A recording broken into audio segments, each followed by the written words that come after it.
The curtain raiser is almost upon us, and I am so excited for the start of this Rugby World Cup. My name is Mark. Let's talk rugby.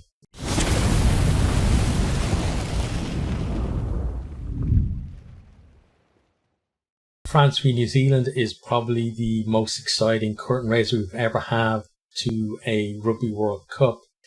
It is at the Stade de France in Paris. It's on Friday the 8th of September and kickoff is 8:15 BST.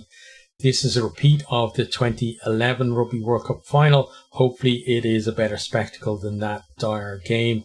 But, I think these two teams are, certainly France are much better than the team they had back then. I think New Zealand maybe as well, but certainly you would expect both of them to play more entertaining rugby than they did in that game. It is world rank 3 versus world rank 4. So two of the absolute top teams in the world. And most people are looking at this, given who else is in the pool, as a decider for who is going to top this pool. So we're going to start with a look at the two teams, starting with the home team, which is France. So front row, we got Wardy, Marchand, and Antonio. That's a really strong front row there. Antonio is just a beast of a man. Wardy, really good player there as well. And then you got Marchand, probably one of the best hookers in the world. No buy for France, unfortunately. But of the players available, I think that is the absolute best that they could pick. Into the second row then, we've got Woki and Flamand. So no Willemse. Again, for France, they really got, hit with kind of late withdrawals due to injury in the last couple, week or two.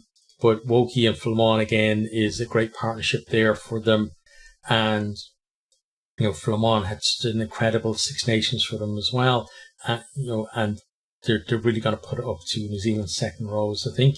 Back row then is Gross, Olivon and Aldrit. So again, just quality in every position there.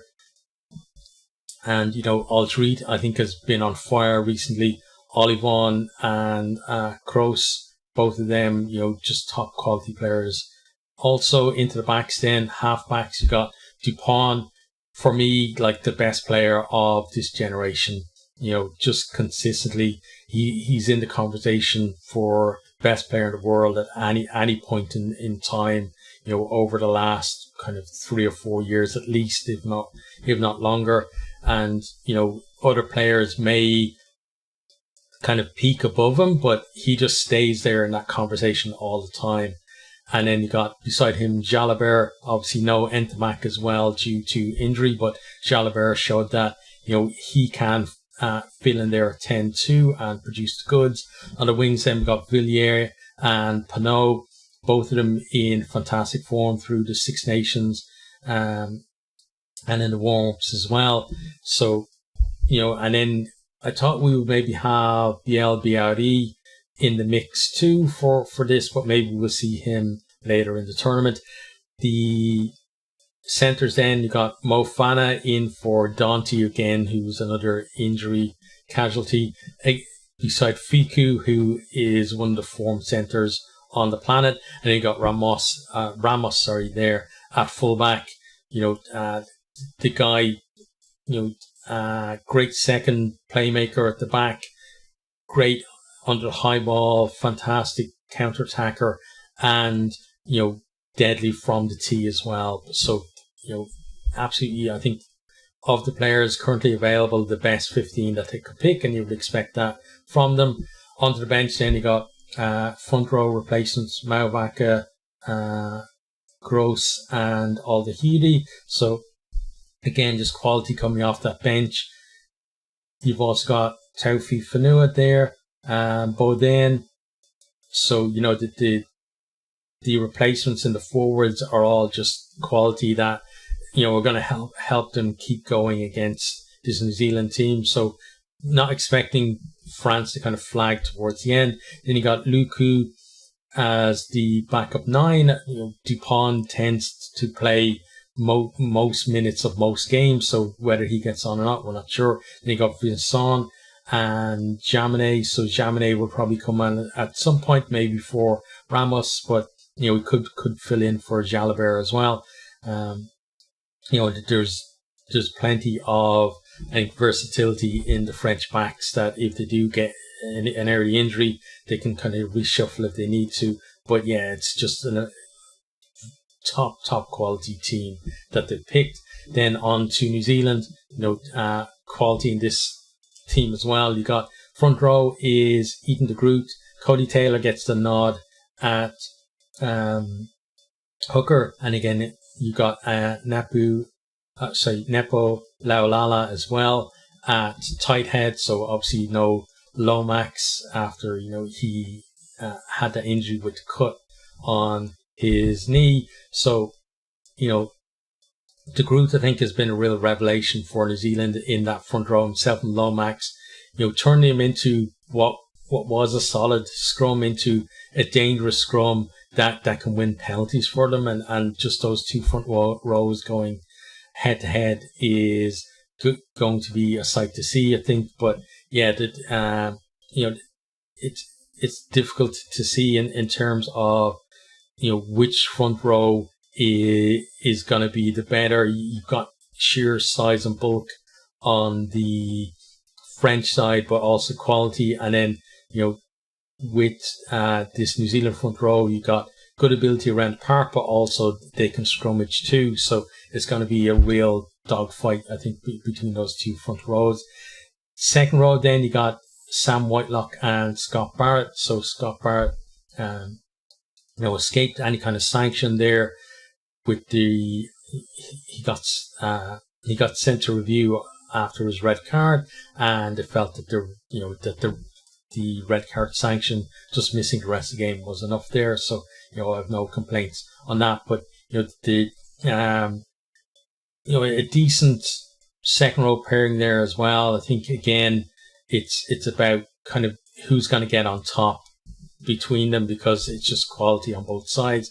Onto the back row, then you got Dalton Papali'i, Sam Cane, who I think is really rejuvenated. Like last year, he was really struggling, and there was a lot of talk about if he wasn't captain, he probably wouldn't be in the team. But now I think he on form, he earns his place there as well. You got Artie Savea, who's another player, like Dupont, who is always in that conversation over the last few years for the best player in the world. The guy just never seems to have a bad game. He goes from being very good to being absolutely out of this world, and a great back row there too. So again, going to be a big fight there between the two of them. I think the breakdown is going to be interesting between these two teams, and it could be kind of a big bearing on how the game actually goes overall.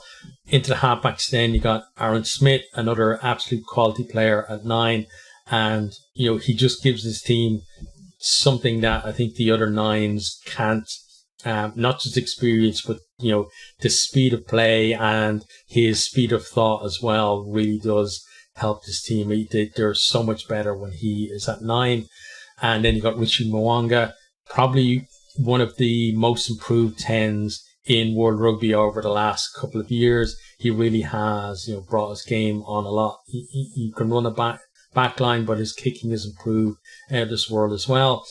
Into the backs, then you got on the wings, you got Mark Talea, who, really took his chance. I think Caleb Clark was maybe coming into this season, was maybe the man in possession there on the left wing, but Talea, his performances, especially in the Rugby Championship, earned him that spot over him. And then you got Will Jordan, who, the guy, if he's playing a test match for the All Blacks, you're almost guaranteed that he's going to score a try, and I'd be very surprised if he doesn't do it in this game as well. He's just a deadly finisher. The centres, then you got Anton Leonard-Brown, who's in there. So we don't have Barrett in there. Barrett and Ioane, I thought, had formed a very solid partnership. So it's going to be interesting to see how Leonard-Brown pairs with Ioane. Riku Ioane, another top quality player. Leonard Brown, different type of player to Barrett. He's maybe going to give you a bit more evasiveness rather than hard running. But still, again, a quality player to have in there. And then you got Bowden Barrett at fullback as well. Like, that guy just has wheels, and, a second playmaker as well, which, he's going to come into the line as a second receiver, and, going to be trying to put the likes of Jordan and Ioane away through gaps. So, I think New Zealand, maybe coming into the Rugby Championship, there were some question marks about the form. They kind of answered them in the Rugby Championship, and then they had that record defeat to the Springboks, which kind of opened up again in terms of questioning how good a team they actually are. And I think that's kind of different with this All Blacks team compared to other All Blacks team going into Rugby World Cups, is that this team, there's no doubting their quality, but I think there is a kind of fragility to them that we haven't seen, or we're not used to seeing with All Blacks teams, that if things start going against them, they could be in trouble. But if they get a good start and they just click, things can go the other way. So it's almost like the France of old, really, like which All Blacks team are going to turn up. Before, it used to be which France team are going to turn up. So it's kind of role reversal there. Onto the bench then, we got Takiaho, then Tuanga Fassi and Newell as the front row replacements. So I'd say compared to the French replacements for the front row, maybe a smidge down, and it's fine margin, maybe a smidge down on quality, but again, it's a Rugby World Cup. Players are going to some players are going to make a name for themselves, and it could be one of these guys. Then we got Tupou Vaa'i and Jacobson there as well. So those guys have shown through the Rugby Championship that they can do a job there too. Jacobson, he's had to fill in at times for either Whitelock or Barrett as well, and has shown that he can definitely do a job there for them. Then we got Finlay Christie and David Havili, and then we have Fainganuku as well. So some decent quality there as well in terms of backs replacement. I think Lester Fainganuku was he's kind of been in and out of the match day 23, so he may have something. You feel like he has something to prove coming off the bench there for them as well. So yeah, two real top quality teams that have been picked there. Then in terms of the last time these two played, it was in November 2021, and it was France 40 to 25 for New Zealand. So a decent win for France, but that did end a run of 14 straight victories for New Zealand, stretching back to 2009. So, but I think the one before that was back in 2018. So it's a very different France team. I think the 2018 France team was nowhere near as good as this team here, and I don't think those 14 in a row for New Zealand really has a bearing on this particular game. But still, it's opening game, the Rugby World Cup. Neither team have kind of shown their full hand yet. We're expecting them to show a lot of it in this game, because, as I've already said, this is basically a shootout for who's going to top this pool, unless Italy pull off some amazing results. But most people are expecting whoever wins this is going to be the winner of this pool, and they're going to face off whoever comes second in Pool B. Some people are saying, oh, well, will one of the teams decide to maybe, like, in inverted commas, throw this game to potentially get a better, for them, a better opponent in the quarterfinals. But I think Pool B is so up in the air because you got 3 of the top 5 in the world. You can't predict who's going to finish where before any games have been played. So I think both teams are going to go out to win this one. I don't buy any of this crap of either team throwing the game to try and set up a certain outcome for them, because that's too risky, too unpredictable. Both are going to go hell for leather, hammer and tongs to win this one, and it's going to just be a fantastic spectacle. It's going to be a very worthy curtain raiser, and it's going to set the standard, I think, for World Cups to come as well, in terms of the first game in a Rugby World Cup. Who do I think is going to win this one? As I said, New Zealand, they come back into form recently until that blip against South Africa, whether that is a blip or not, or whether it's a reflection on maybe a waning of the powers. We have to wait and see. But I think they're two top sides, but I think home advantage is just going to shade it for France.